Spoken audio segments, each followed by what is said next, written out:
Hello guys, pumuli si Kaputingting at sa mga tagapanood ko po, mega love shout out at magandang umaga pong muli sa atin lahat. Guys, may panibagong tawag sa akin, naglaglagan na daw yung laylay na tiles sa lababo nila. Tara guys, silipin niyo ako at aking bubutingting.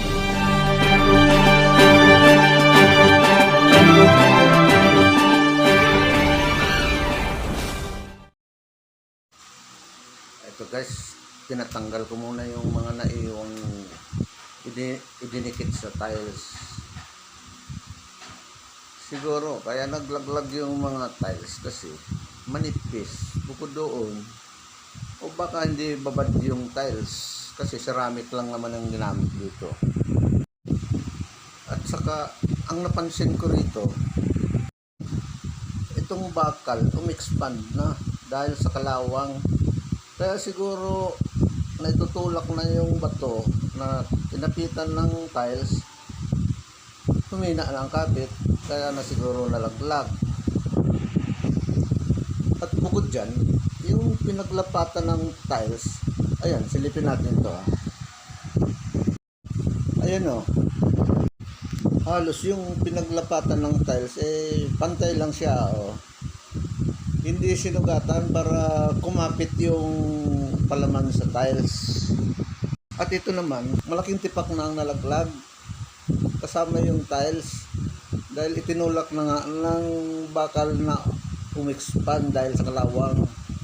Kaya ito, sinusugatan ko para kapit ang ilalapat kong tiles mamaya.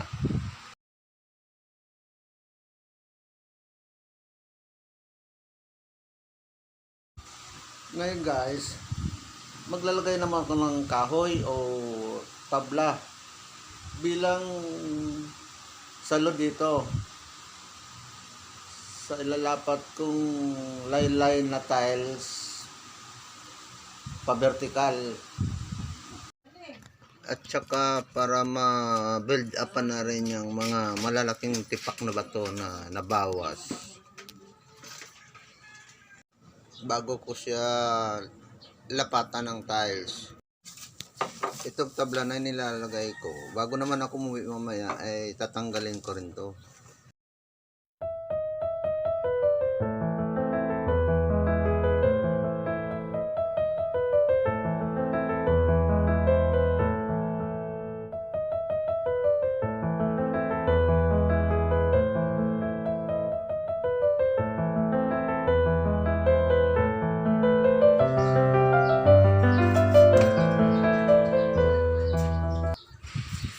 Guys, lalagyan ko muna ng halong simento yung mga buwang o malalaking tipak na nalaglag, yung tinulak ng umexpand na bakal dahil sa kalawang.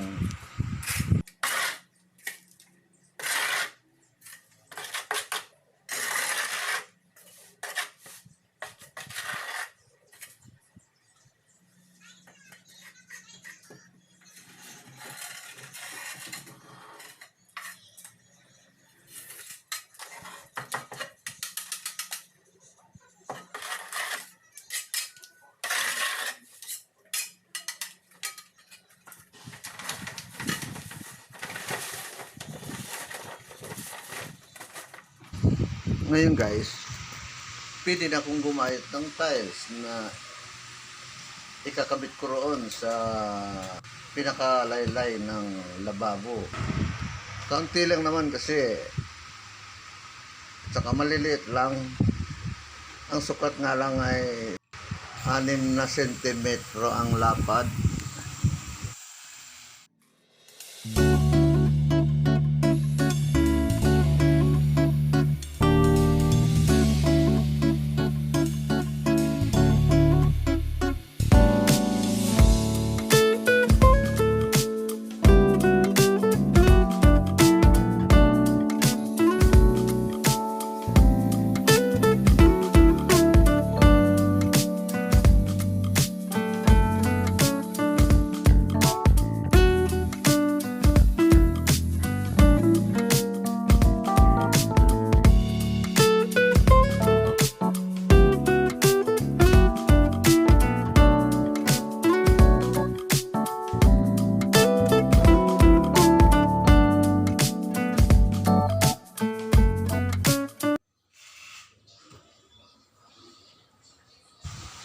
timpla nga pala ng pinandidikit ko rito guys ay 50-50. Kung anong dami ng simento ay siyang dami rin ng adhesive.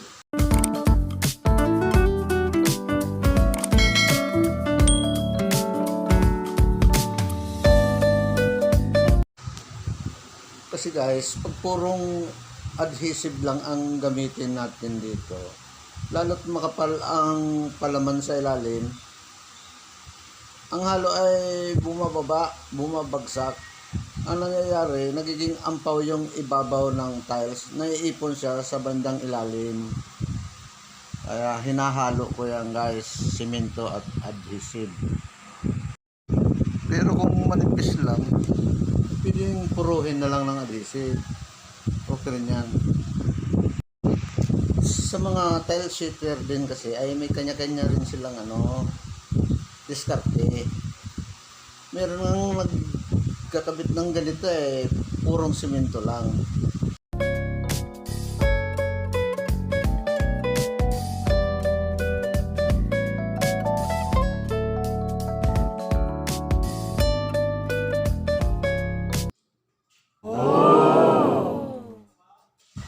Guys, mamaya lang, pwede ko nang tanggalin yung sapin sa ilalim na tabla bago ako umuwi. A few moments later.